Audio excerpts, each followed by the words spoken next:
I had a great question already. What is my involvement with bass? And number one, I'm a fisherman. Bass fishing is my life. I fish tournaments. I've been all over the country fishing for bass. And right now, my main job is related to fishing. I work for myself. I work for different brands. I'm an outdoor writer, and then I fish tournaments.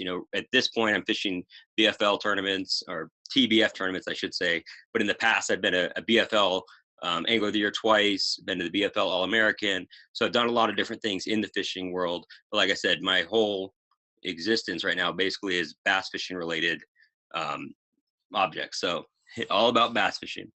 Okay, so I see some good questions coming through, and we will get into those. Again, if you guys are just joining, shoot questions away at any time. We're going to kind of get into the agenda, and then we'll just get into the presentation. So keep those questions coming, and we will get to those. All right, everybody, this is it. Finesse fishing tips. We're going to talk specifically about finesse fishing. There's my contact information down below. Again, this will be recorded, and it will be on YouTube at a later date. It'll be on both my YouTube and also on the Navionics YouTube channel. Okay, so first thing is, what is finesse fishing? And I know a lot of you know what finesse fishing is, but I promoted this pretty heavily, and I got that question quite a bit. So I thought it'd be a good idea to explain what it is. And it's different for everybody. For me, finesse fishing is generally with a spinning rod, light line, light lures, light tackle. But as I'll show you in here, there are some techniques that I actually use a bait cast reel for finesse fishing. So really, it's just kind of up to the individual what they define finesse fishing as. So it's a great technique when the fishing's tough. Extreme weather conditions, as far as like extreme cold or extreme heat, finesse fishing really works well. But like I talk about with all the finesse fishing and like the drop shot webinar that I did last year, if it's good fishing, you'll still catch fish on finesse fishing. It doesn't have to be when it's tough. We're going to talk about gear selection. And as you'll see, I have a lot of different rods and reels as far as brands. So I'm not really, partial to it. I mean, the biggest thing to keep in mind is, just finding the right tool for the job that will allow you to work the bait properly, but also something that you're comfortable with, something you can afford, and something that you like. So I'm not going to say you have to have this rod or this reel. It's really up to the person. We're going to break down the different techniques. We're going to talk about different seasonal approaches and a little bit about locations as well, and how I find good finesse locations. But like I said, it's a technique that works, or a style of fishing, I should say, that works all over the place. And like I said, again, we are going to do a Q&A session as well at the end. One other thing too is we will be doing a contest at the end. Seagar has actually decided to help me promote this webinar, so I'm going to be giving out some Seagar Finesse fluorocarbon line. We're going to just draw from the participants at the end of it, but I also had something running on my social media accounts if people shared it, so I'm going to be giving out a Seagar hat and Seagar line as well. So thank you all for attending. Okay, we're going to actually stop for 1 second. We're going to do a quick poll.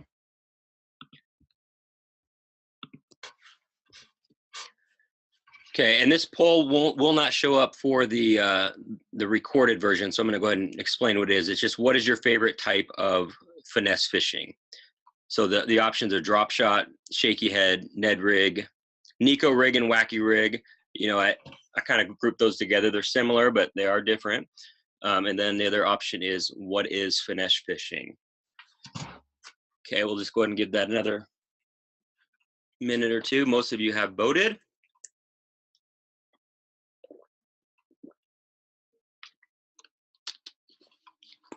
You guys are still slacking, but we'll go ahead and it looks like, again, this won't show up for you or for the recorded version, but drop shot is the overwhelming favorite. It's about half of them right now, followed by shaky head and a few miscellaneous ones there. But drop shot and shaky head, I'd say that might be my top two as well. So we're going to go ahead and end it there.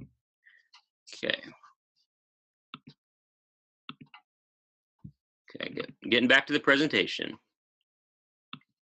Okay, so, this is kind of borrowed from my previous webinar on myths of drop shot fishing. And I just wanted to kind of explain this because a lot of people think it's only a small fish technique. It's only like in the West or the North or really clear water, but it works all over the place. This style of fishing works all over. It's not just deep water.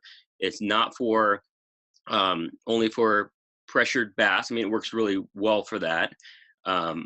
it's not only for the summer, and it's not sissy fishing. I mean, I've caught so many giant fish on it and done well in a lot of tournaments with finesse fishing. And, you know, if you're in a tournament, it doesn't matter how you catch them. It's just whoever catches the biggest ones. It's same thing if you're out fishing with your buddy. If they're, have a stigma and they're only going to use a swim bait all day or something like that, and you catch more fish and bigger fish, that's what it takes sometimes is finesse. Okay, so we're going to jump into line real quick, and we're just going to go over this. This is, again, something that we talked about in the finesse or the drop shot webinar, but fluorocarbon and braid. On spinning, that is the way that I go. I mean, I very rarely use straight fluorocarbon or straight braid or monofilament.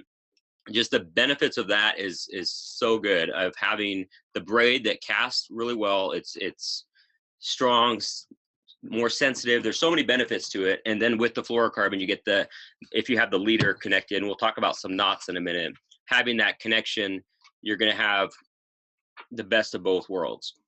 Leader length, typically I'll have a leader length where it goes up through the rod and just above the reel. So you don't want that knot hitting inside of your spool. Some people, have a much longer leader. That's what I prefer.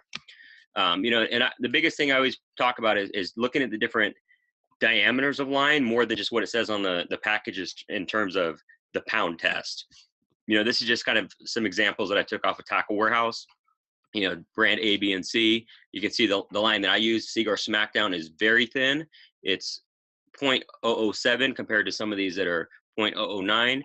What that means is you can get away with a lot heavier line. Like I was saying, 20-pound braid is what I use for my drop shot setup, which is pretty heavy, but because it's so thin, you can get away with that, and you will in turn lose less fish. So it makes it, you don't lose any action of your bait, and you're still going to have the stronger line to help you.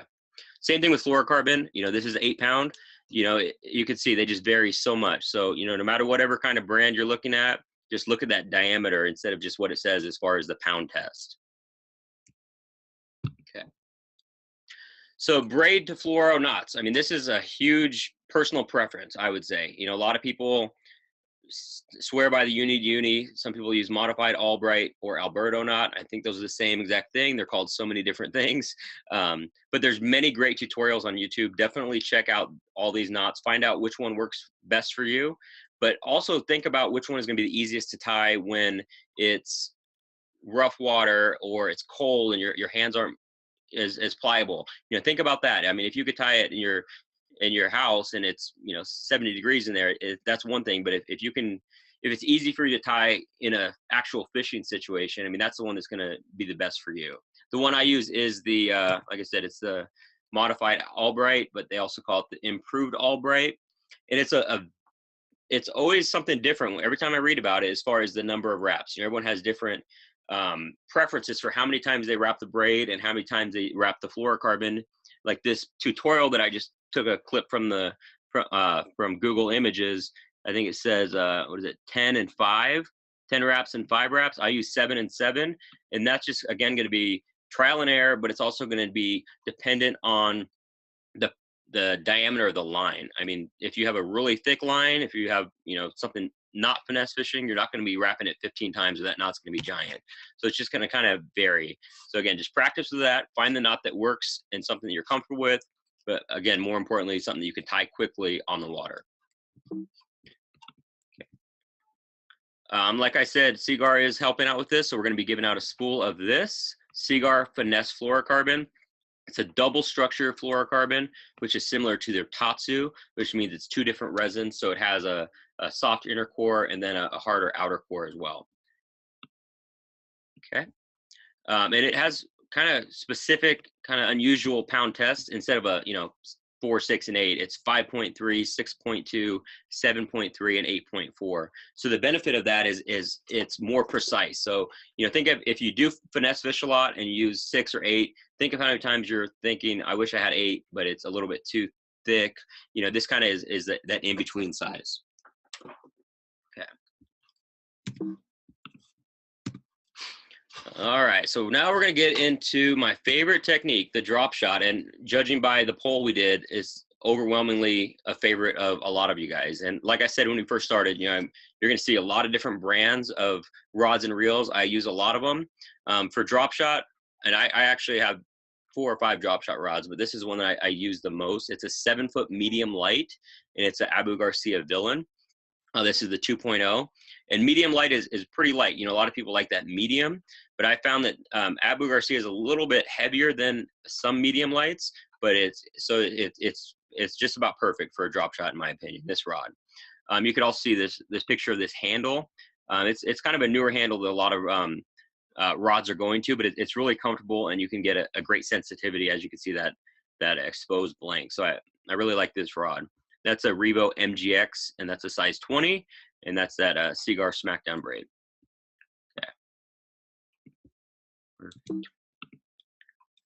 So really, the key for a drop shot rod is, you know, first deciding spinning or bait casting. For me, 100% of the time, it's going to be spinning. You know, some people prefer a light bait cast rod for drop shot fishing. You know, that's not my style. I just want a spinning rod.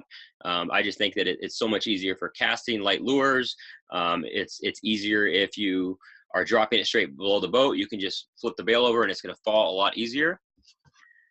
We also have the length to think about. You know, for me, about a 7-foot or a 7.2 is good because it's going to allow you to cast a long ways. Power, I like a medium light. Okay. The action, I would say a fast, extra fast, and then something that's sensitive. Again, think about what is one in your budget and something that's going to allow you to have all these features for a drop shot rod.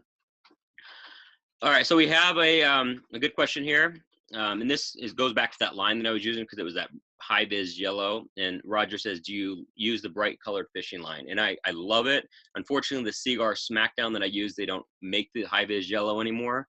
But for any of you guys that are thinking about using a high vis braid for drop shot fishing, it makes a huge difference, especially for those light bites. You can see just those little ticks versus a green line that kind of blends in with the top of the water. So you kind of miss some of that, especially if a fish hits it as it's falling. So yeah, I do like that bright colored line, and it doesn't, with that fluorocarbon leader, you can get away with it. You know, I don't think there's any negatives to it at all. You know, some people may think so, but I haven't seen any decrease since I started using that. Good question. Okay. So selecting a good drop shot reel. I mean, number one is it has to have a good drag, because you're going to be catching big fish on light line, and you don't want your line to break. And that's, I think a lot of times when line breaks, it's because of a user error. You know, people don't have a very smooth drag, or it's either too tight or too loose. You know, too loose, the fish are going to get slack. If it's too tight, you're going to break your line, or you're not. So just having it set where when you set the hook, it almost, a little bit of drag almost comes out, you know, that loose, but not too loose where you set the hook and it rips off a whole bunch of it. You know, not too big, not too small. You know, you don't want it too small because it's going to wind that line a lot closer together. It's going to cause problems as far as line twist. You know, too big, it's just going to be too heavy, and it's going to not be a balance on one of those light rods. So for me, like if I'm using a Shimano, it's a 2500 size. And then for Abu Garcia, they rate theirs in like a 20 or a 30. So for that, any of those will work. You know, like the 10 size or the 1000 size, I think is too small. Again, it's personal preference, but you know, that's my opinion on that. Okay, and just going to show you a quick glimpse of my terminal tackle box. As you can see, there's a lot of different styles of hooks, which we're going to talk about, and that's why I took a picture of this, and a lot of different types of drop shot weights, because I use different ones for different situations. So with the drop shot, you know, a lot of people just nose hook it, and that's fine. I mean, you could nose hook a bait and catch fish, and you hook fish all the time. But I also Texas rig it and also wacky rig it. And the way I decide is number one is based on the cover. So if it's out in the middle of nowhere, no major cover, I'm going to be nose hooking the bait. If I'm fishing around brush or grass, I'm going to Texas rig it. And then wacky rig is something that I do a lot when I'm using a bigger bait, like a 6 or 7 inch bait. And then sometimes if it's just if I want a different presentation, I'll just take that RoboWorm or whatever it is and just hook it right in the center. So those are 3 different rigs that I use for drop shot fishing. You know, then I just match the bait and the cover. And as far as sizes, you know, like a size 1 is a good nose hook, and that's a pretty small hook. And like I use a Gamakatsu split shot drop shot hook, or an owner mosquito hook. A size 1's a good one. If I'm using a a Texas rig hook, it's going to be the Gamakatsu G-Lock, and it fits a roboworm perfectly, and you could actually Texas rig it. It looks just like a little extra wide gap, and again, that's going to be a size 1 as well. So here's some pictures of them. You know, this is that G-Lock that I was talking about. These are different nose hook options. And then this is what's called the Gamakatsu rebarb hook. It has that little keeper on there. I do use that as well for bigger baits too. If I'm not just going to nose hook it like a 6-inch fat roboworm, I'll use one of those rebarbs. Okay, like I said, drop shot weights. I mean, you can just use any drop shot weight like these down here, but I actually use different ones for different situations. But number one, I always talk about prepare to lose them. I mean, if you're fishing around the right area, you're going to lose tons of drop shot weights. You know, I could think of a tournament last year. It was a 2-day tournament, and I lost over 100 drop shot weights. I mean, no lie. I poured 100 of them myself, and I lost every single one of them. I was even cutting 3/8 ounce in half so I can have a 3/16. But I was catching fish. If I didn't hang up, I would catch a fish. And I think I finished 3rd in that tournament. It was a bigger state tournament. So prepare to lose them. You know, say goodbye to those drop shot weights. You know, lead versus tungsten, that does play into my thinking. You know, tungsten is really expensive. So if I'm fishing a situation as rocky as that lake I was fishing where I lost all those drop shot weights, I'm not going to use tungsten, even though there are a lot of benefits to it and it's a lot more sensitive. They're smaller. They have a different sound. I'm just not going to lose 100 of those weights. I mean, there's no way. That's way too much money. So lead for the most part. And then there's a lot of different shapes. You know, there's a round, the cylinder, and then the teardrop. So when I use the round is usually on a sand bottom. Cylinder is going to be most of the time around rock, grass. I'm going to use that one the most. And then teardrop, I'm also going to use in some of the same situations, but not as big of a rock. But any of these drop shot weights will work. You know, and actually, if you actually look at this one, this is a bass casting sinker. They're super cheap. You can get them at Walmart. But I use these for the really big sizes. We'll talk about video game fishing in a little bit and what that is and how it works. But basically, when I see a fish on the screen, I want a giant weight so my bait will get down there immediately. So I'm going to be using a weight like this. It's a 3/4 ounce versus a 3/16. It's just going to get there that much quicker, and you're going to have that much better chance of hooking that fish that you see on your screen because the boat hasn't been drifting, you know, 10 feet one way or, you know, or whatever the case. You're just going to get it down there that much quicker. So like I said, there's a lot of different sizes. You know, 1/8, I'm going to use shallow water. And if it's calm, the number one weight size that I use is a 3/16 and also use a quarter as well. 3/8 if it's a little bit deeper or windier. And then that bigger, like that half, 3/4, even 1 ounce for that really deep fish, you know, 50 feet or plus, you know, I should say 40 feet or more. And then also those fish that I see on the screen down there in 30 feet that I want to get right to. Okay.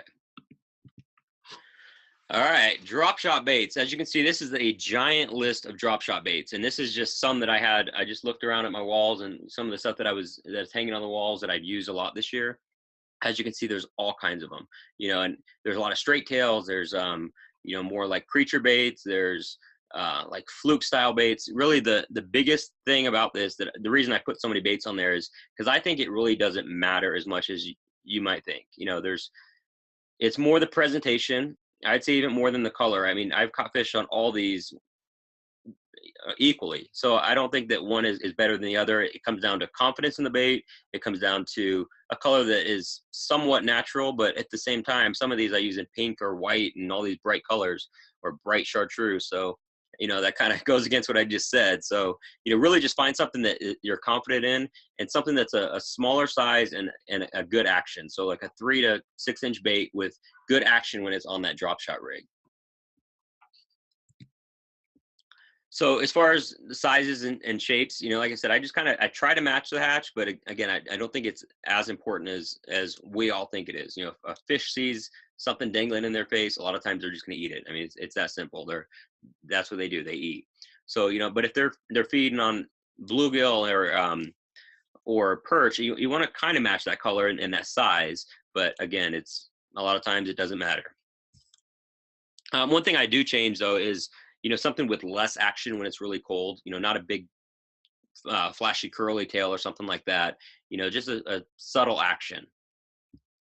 And color selection, that's all over the board. It's it's amazing the stuff that they will eat. Okay, so we're gonna get into some retrieves a little bit. Then we're gonna actually move into the shaky head and some of the other techniques that you guys might not be as familiar with, but and why you're here. So you know, I look at finesse drop shot fishing. I fish it very fast, and I found this after watching some of my own videos. You know, I did videos with GoPro, and you know, if you haven't done that, I think more than anything, more than just trying to make a cool video, it's a great way to look at your own techniques. It's a great way to, you know, analyze. It's like game tape. You know, you could see how you're setting the hook, or you know, how bad you're setting the hook, or you know, how many times that you change a bait and you catch a fish right away. You know, and I've noticed that a lot from a GoPro footage where it's showing that I made the right decision, and it allows me to kind of think about why I made that decision and replicate it as well. So getting back to the retrieves. So, you know, I noticed that I fish a drop shot very fast, you know, a lot of times. You know, I call it fast finesse, and it's a constant hopping along the bottom, and you're able to cover a lot more water than what many people think of finesse fishing is, where you just fish really slow and just move it a little bit here and there. You know, you could fish it really quickly with a small bait, still be considered finesse fishing, but covering a lot of water. You know, I also swim a drop shot a lot, especially if I'm out deeper. I'll actually pendulum it out. You know, that's a great way, and you can do that just by lifting your rod and then letting it fall back down. So you can do that, and also just retrieving it really slowly and actually just swimming it. You know, that's another technique. You know, you could also just, if it's really tough, you can just, if you just shake it in one place, you know, a lot of times that's a good option as well. You know, maybe you're feeling on the bottom, you feel a rock, or you feel your weight bump into something. Stop whatever you're doing and just shake it without reeling, and just keep it in that same position. That's a great way to trigger a bite, because typically if there's a rock or something like that, you know, there may be a fish right next to that. And you know, with setting the hook on a drop shot, and really all these finesse techniques, I mean, you don't need a He-Man hook set, or you know, giant hook set. You just need to reel down to them and just lift up. You know, those nose hook baits and those small sharp hooks, you're gonna hook them. You don't need to rip the hook out of their mouth. So that's something I see people do all the time, and you don't need to set the hook hard at all. You know, you will hook them. All right. Okay, another thing too, you know, a lot of people think of drop shot fishing as just vertically fishing, and that's a great way to do it. But like I was talking about, the way I fish it, it's very horizontal. But generally, over anything over 25 feet, I'm going to be fishing vertically under the boat at something that I can see on my graphs. Anything less, I'm going to be more horizontal. So watching the graph is what I call video game fishing, what a lot of people call video game fishing. I'll kind of explain that here in just a second. Okay, so video game fishing is if you see something like this and you see fish down there moving, these are fish very active. You know, this is actually my bait right here, dropping right here. But there's fish moving up and down through here. They are eating something. So that is when you need to get your bait down there quickly. That's video game fishing. When you see that, you could see right here, this is my bait, and that's the weight right behind it. So that is where you want to be, because this looks like there's fish moving in here over some type of cover. Not exactly sure what it is, but that's a good sign when you see the spaghetti lines, as they call it, when they're moving up and down. That means there's fish moving and most likely feeding. That's always a good sight to see that, and it's so much fun when you see them and drop right down there and get bit. It's addicting.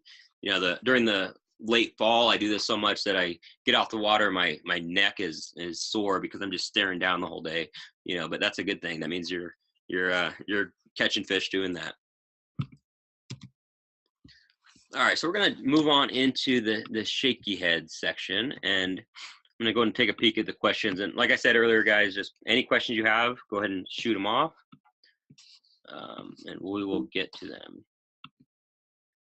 Okay, someone said they can't see your presentation. We can't see the presentation.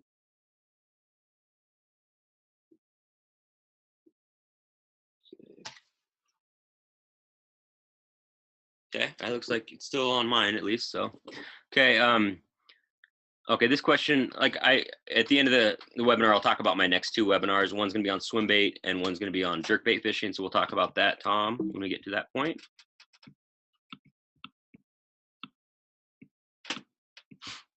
Okay, it looks like that's it for right now.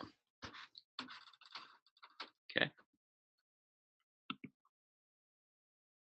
Okay. Oh, my bad. Okay, so with the shaky head, like I said, when we did that poll, I mean, that was the second most popular choice. Shaky head is great. It's excellent around cover. You know, it's a lot more weedless and brushless than a drop shot, and it's also great for skipping. You know, you could skip it under docks and under overhanging trees and things like that, and you can get away with heavier tackle. You know, there's a big trend right now in the fishing world, and that is the Magnum shaky heads. You know, they're using like half ounce, 3/4 ounce with big 7-inch, you know, Magnum finesse worms. You know, so it's still a finesse technique, but you can still, you know, get those bigger bites. And it's great throughout the year as well. It's a technique that works all over the place and just about any situation. Okay, so you know there's several types of heads, you know, jig heads. And as you can see this picture in my hand here, I have one with a spring on it, and then these are the ones that you actually slide the worm on there and Texas rig it. I mean, you Texas rig all of them, but these actually are the screw lock. And I'm more of a fan of the ones without the screw, unless the screw is big. You know, a lot of them on the market have a really tiny screw, and you spend more time trying to get your bait perfect on there than with one of these bigger screws that kind of guides the bait on there. So if you're going to use that style, I would say go with one with a bigger screw. Like I think this is a Buckeye spot remover, and it's a pretty good one. I mean, it has a big screw on it, got a flat head, so it has a great action stand-up design. And then these are just I don't even know what kind this one is, and this is one that I poured with a do-it mold.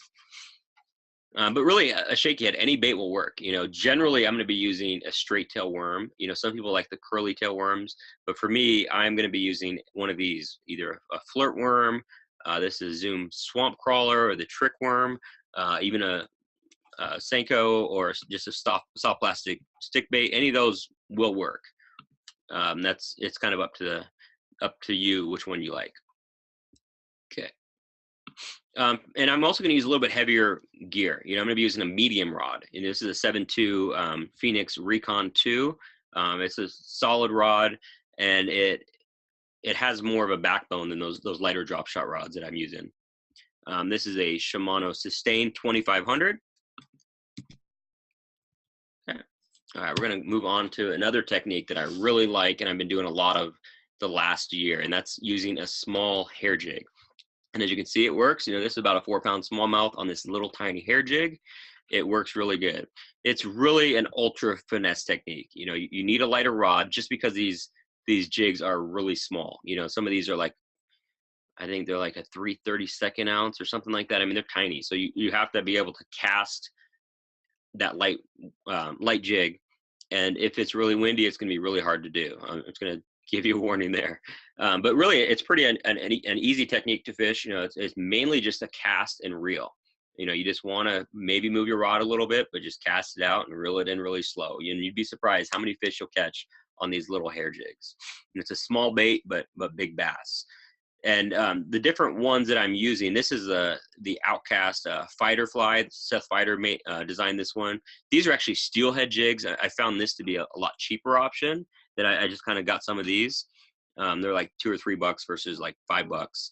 And then this is the Punisher hair jig. Now this one's a little bit heavier. It's actually like a 3/8 ounce, so you can fish this on bait casting tackle if you want, but on spinning it works just fine. And this one has a little weed guard too. So like I said, I use a light rod. It's actually a light action rod. It's a 7-foot. This is a Phoenix Ultra MBX. And I also use a lighter braid and leader because it's just going to allow it to cast better. So instead of a 20-pound braid, I'm going to use a 10 or a 15. And I'm going to use a 6-pound leader. All right, so Ned rig. How many? I guess I should ask you guys this earlier. How many of you guys have tried the Ned rig? But a lot of people don't know what it is. You know, it's taking the fishing world by storm. I swear, it's an awesome technique. Basically, if you can see in this picture clearly, it's the Z-Man TRD, which is the real deal, or the turd as they call it. But it's basically a 5-inch stick bait cut in half, so it's about 2.5 inches long. You know, this is that Elastec plastic, so it's very durable. It's it's that stuff you can stretch way out, but you can catch tons of fish on these. But the whole key to this technique is that little tiny jig head. You know, you're talking like 1/10 of an ounce. And you can see I use a chartreuse jig head a lot of times. Looks crazy, but it works, believe it or not. I mean, this is just one of many fish that I've caught on the Ned rig. So when to use it, you know, I found the best times to use it is really all the time, honestly. But you know, post spawn conditions, it's really good when the you know, those bigger fish don't want a big meal. You know, the Ned rig is an awesome choice. You know, I also have a video on this, just kind of talking about it a little bit more on my YouTube page. You can find me there. It's Tyler Brinks Fishing. So I have a video on that. Okay. So really any finesse setup will do. You know, that same rod that you use for drop shot or shaky head will work. You know, spinning is best just because of the lightweight nature of these jigs. You know, like I said, 1/5, 1/10, 1/20th of an ounce. You know, there's all kinds of light jig heads. But as far as the fishing it, you know, the biggest tip I can give you is watch your line, because a lot of times fish will hit it as it is falling. You know, you cast it out there, and because it's such a light weight, and because that plastic floats a little bit, you know, it's actually going to spiral around. It's going to fall really slow, more than just a drop shot or a shake head. It's going to fall a lot slower. So a lot of times you'll be watching your line and it will go down and it will just seem like it is never falling, but it's probably because a fish grabbed it and is just holding it. Or you'll see your line moving over to the left or over to the right. You know, that's where a lot of the bites occur. But then once it does hit the bottom, and you know it's hit the bottom, you know, I fish it very similar to a shaky head, you know, just bouncing on the bottom. And like I said earlier, that bright colored jig head, for some reason, it works great. Maybe it's something they could focus on, you know, that bright chartreuse or that bright red, you know, but for some reason, maybe it's just confidence, but I catch, I think, more fish on those brighter color ones.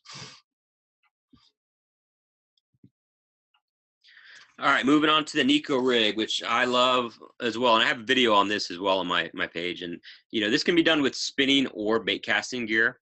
You know, it doesn't have to be an ultra finesse technique. You know, it doesn't have to be, you know, a drop shot rod. I mean, you could do it on bait casting. That's fine. It's just, you're just gonna need a heavier bait and more weight. And if you guys aren't familiar with the Nico rig, it's very similar to a wacky rig. You have your soft plastic, either a straight tail worm or a Senko, or I use the Reaction Innovations Pocket Rocket, which is like a Senko, but it has kind of a thinner section in the middle. So you actually wacky rig it, so you'll get right in the middle, and then you stick a nail weight or a half moon weight into the bottom of it. So then what happens is it falls straight down like this. So instead of a wacky rig where it falls like this, it's going to fall straight down. So it's just a different approach, and it works excellent for fishing deep docks. It is also a great technique for we'll talk about that in a second here. So I'll show you the gear first, but getting ahead of myself. You know, but I use really the same rod I use the shaky head, that 7.2 medium spinning rod, but also just a jig rod for bait casting. You can use that as well. So these are those weights that I was talking about. This is the half moon style. You know, Demiki makes one of those, and also VMC makes one as well. These are different nail weights that you can put in there. You know, this is a lead version. This is a little tiny tungsten one. It's a lot lighter one as well. It's just up to whatever you have. I mean, you could actually use an actual nail as well.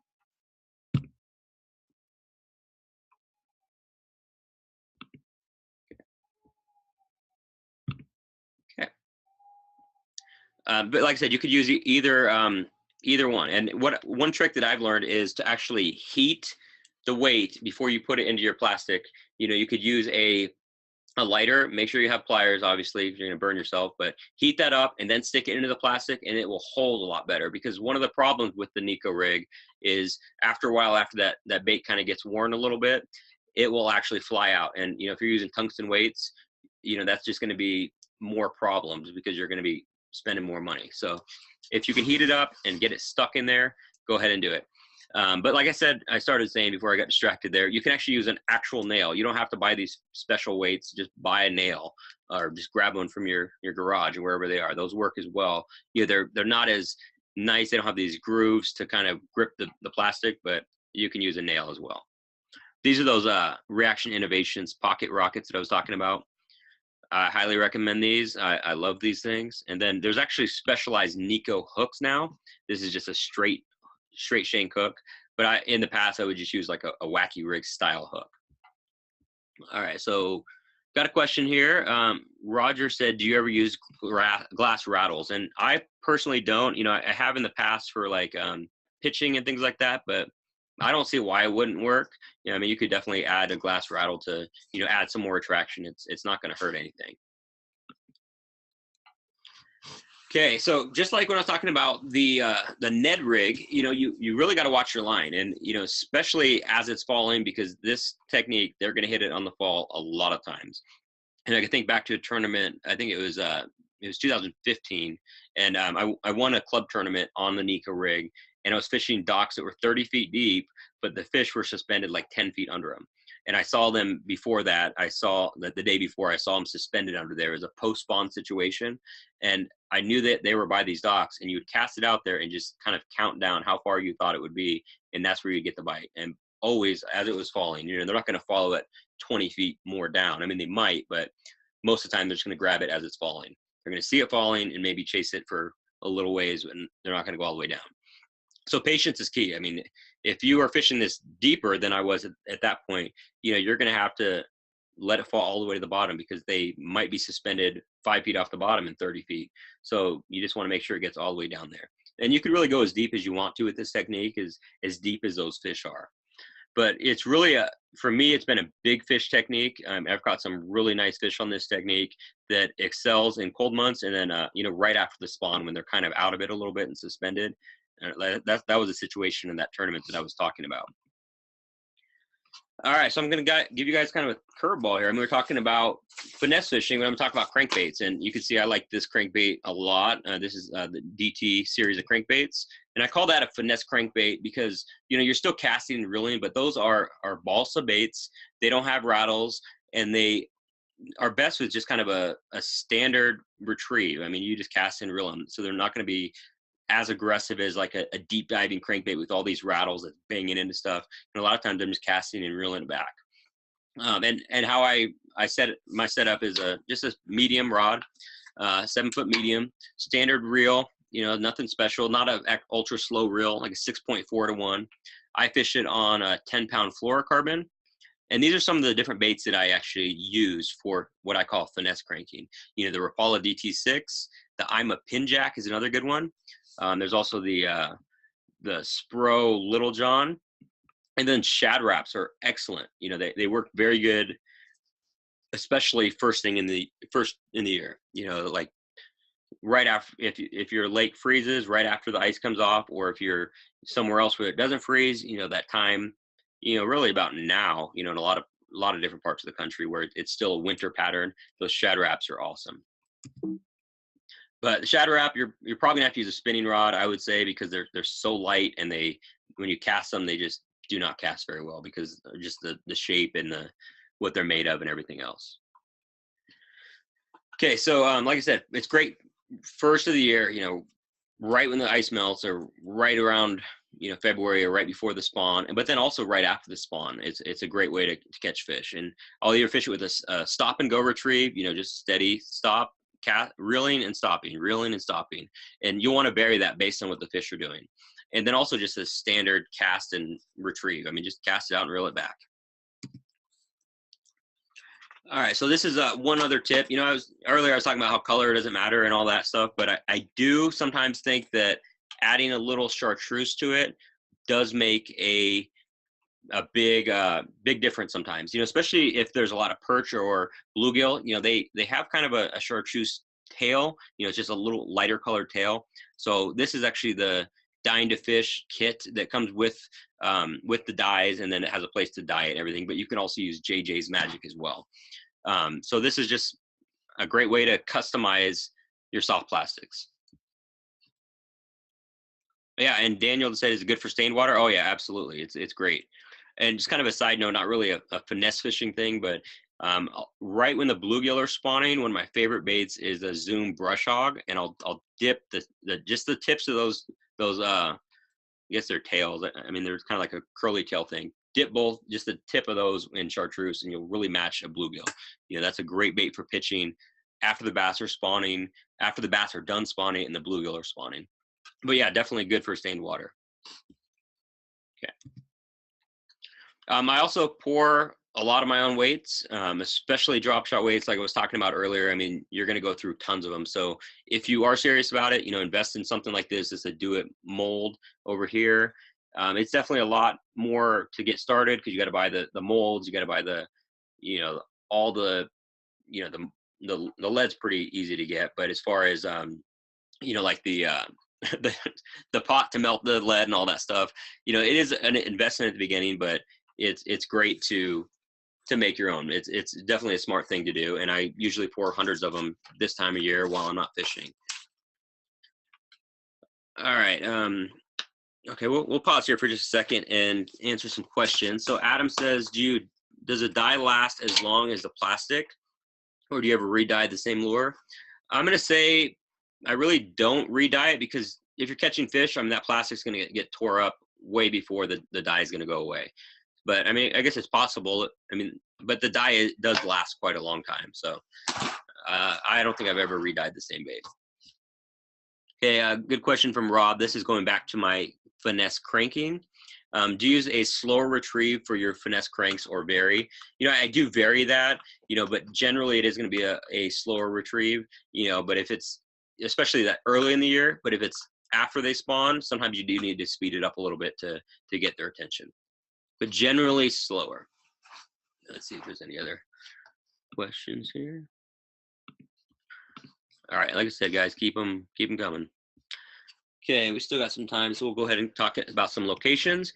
Really, finesse fishing can be done anywhere, anyhow. Spring and summer and fall, generally I'm going to be fishing shallow for finesse fishing, but then I'm going to contradict myself, summer and winter, deep, so summer, shallow, and deep. And then how I find spots is the Navionics web app, and I'm going to go ahead and show you guys that real quick. It's free and easy to use. I think we have some time, so I could show you a few things on it. But if you go to the Navionics website, just go ahead and hit the web app, and it's going to bring you to this page, and it's going to be the same exact detail that you're going to see on your card if you have a Navionics card or the mobile app. But it's free. You can do it from your house. You can do it from anywhere you are. It's a really cool way to find techniques, or find areas. So let's go ahead and pull that up real quick. Okay.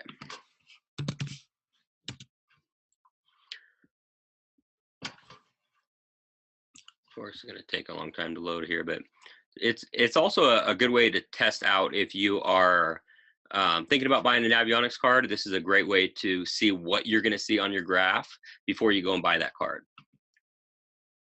So just go ahead and hit that web app. It's going to pull you to where you are at this very minute, unless your server is located somewhere else. Sometimes I've seen it's kind of weird. It'll show up where the server is. Like if you're at work or something, it'll show where your company headquarters are. Okay, so just zooming in a little bit, you can see it's getting a lot more detailed.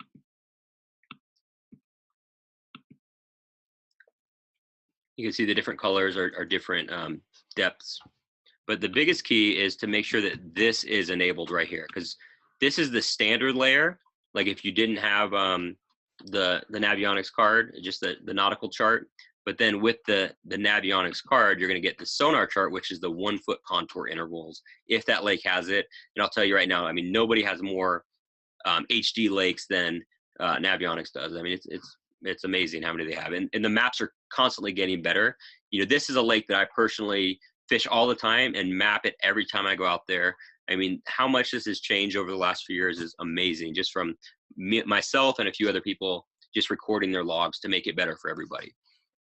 But like I said, this is a great tool for you. Just go to the Navionics website, hit web app. It's free. There's a lot of other things you can do on here. You can look at different map options. You can do all kinds of stuff on this thing, and it's free. You can even have the overlay.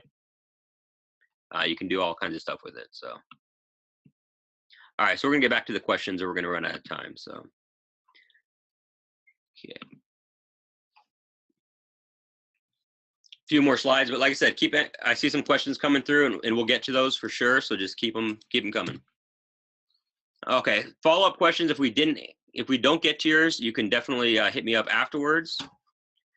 tbrinks@navionics.com, facebook.com, slash T Brings Fishing, Tyler Brings Fishing YouTube, at T Brinks. Here you go. You guys can read. tbringsfishing.com. That's my blog. I actually posted something today, which is all the products that I mentioned, and links to them if you guys are interested in checking out that exact product. So it's on there right now. If you guys are watching this at a later date recording, I'll put the link in the description. Okay. Okay, like I said, upcoming webinars. We have, the next one is swim baits for big smallmouth, and actually Optimum Baits is gonna be sponsoring that one, so I'm gonna be giving out 2 prize packs with different, they're gonna have the Boom Boom swim bait, the Opti Shad, and then the AA's Bad Bubba Shad. They're gonna have 2 packs, or one of each of those for 2 different people. So I'll have information on that next webinar, and then we're also gonna have one on jerkbait fishing as well, which I'm gonna give out some line. Okay. All right. So keep sending those questions. I'm going to do a little drawing real quick. I'm going to do a drawing for a hat because a lot of you guys were sharing stuff. So got a cigar hat. Got all these names in a hat in a box over here. This is going to Joe Powell. So if you're here, we'll get that to you. I'll hit you up afterwards. And then the other one is we got Cigar fluorocarbon, Finesse fluorocarbon.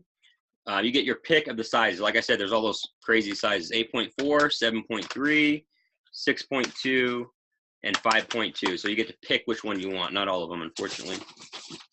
Okay, and this goes to Casey. Okay, cool, perfect. All right, thanks, guys.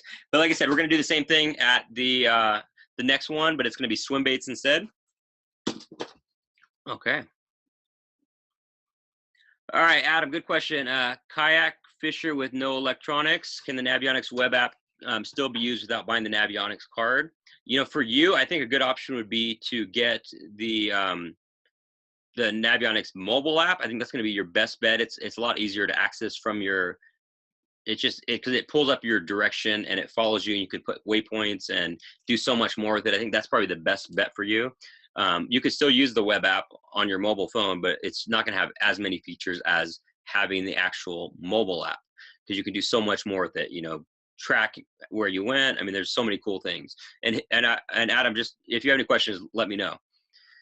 Okay, Roger, what is your home water and where do you live? Oh, good question. I live in Spokane, Washington. You know, I grew up in Las Vegas. I've lived in Florida, and I'm in Washington State. I've been to Washington State twice. So I guess my home lake would be Long Lake, also Lake Coeur d'Alene in Idaho. But I fish all over the state of Washington and Idaho, and I have fished all over the country and still do as much as I can. Okay, David, where do you live? Yeah, just hit me up afterwards and we'll talk about that. Okay. Rob, yep, Rob agrees. The mobile app is great. It's a must-have for all you guys. It's so cool what you can do with it. I mean, you pull it up, it shows you exactly where you're at. You can set your markers, all kinds of stuff. Roger, moving to Spokane in a year and a half. Awesome. Stay in touch. I'm the president of the Spokane Bass Club. You know, we fish a lot of tournaments around the region, so definitely hit me up. Okay, Brian. Yeah, I think I saw this question earlier, so I'm glad you answered again. I didn't get to it at that point, but Brian is looking, and he's from the Tri-Cities, which is close to me. He wants advice, either the Humminbird Helix 7 or the Lowrance 7 Ti. And unfortunately, I don't know as much about the Humminbird Helix, but the Lowrance Ti I know a lot about, and it's a great unit, and it does a lot of the same things that my HDS units do, except for, you know, like radar, which you're probably never going to use. It doesn't have the video port, which I use, but most people don't. That's if you have like an underwater camera and you want to connect it. So I would say the Lowrance 7 Ti is a great option, but I've heard great things about those Helix units too. And both of them will run Navionics cards, and you can do a lot with it. I guess just comes down to if you're familiar with one of them. You know, if you're a Lowrance guy or you're a Humminbird guy, and you're more used to how to get around your graph, I mean, you might want to go with that one. I mean, there are some differences between them, but if you're comfortable with one, I would go with it. Oh, never had one? Yeah, go. They're both good, really. I mean, if you have any other questions, hit me up, but I have heard great things about both of them. All right, I got a few more minutes, so if you guys have any questions, just go ahead and Send them my way. Let's see here.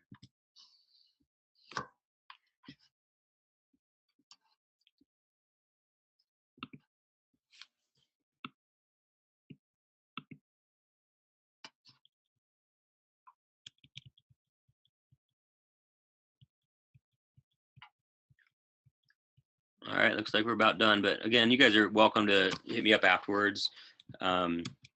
Okay, good. We do have another question. When does Spokane Basketball Club season start?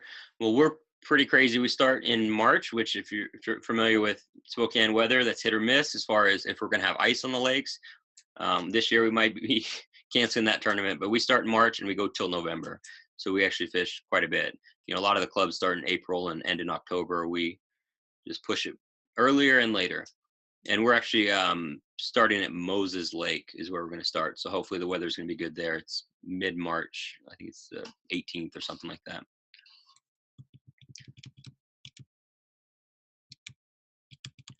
All right. If we don't have any other questions, I'm going to get off of here. And okay. Yeah, hopefully it won't, Adam. Hopefully we don't cancel. That's only if it's still frozen, which, I mean, the weather now, it's been kind of changing a little bit. So hopefully those lakes thaw off a little bit. That'll be a good one.